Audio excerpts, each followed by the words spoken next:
Welcome back to the next video. In this video I will show you how you can apply tick mark value to a slider in UIKit application for native iOS 26. So let's get started.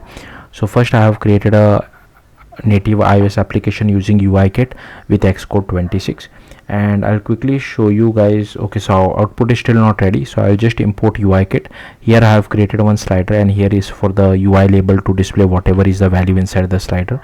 Then we add the slider, we add the value label, we add a target as well. Then we do some NS layout constraints for both of this, and here once the slider change, we update the value of our label. Now the important thing is this one, slider.track configuration, and here you have to allow tick values as only true and number of ticks as 5. Is it ready? So yeah, so the output is ready. So here you can see now when I slide it, the number of ticks are 5, right? So that's why it is going in the range of 0 to 25, 25 to 50, 50 to 75, 75 to 100. That's it.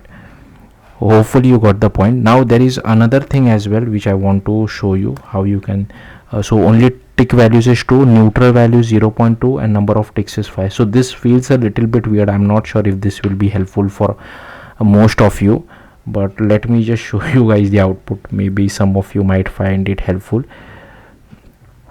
So at point 2, here you can see this particular thing remains as it is.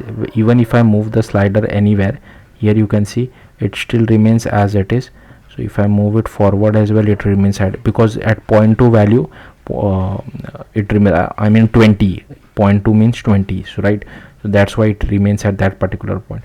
And suppose if you don't want a thumb, suppose you want to display a linear progress bar as well, you can make use of a slider to display a linear progress bar, but make sure the user can still move the slider, but so you will have to disable it. So I'll leave that up to you.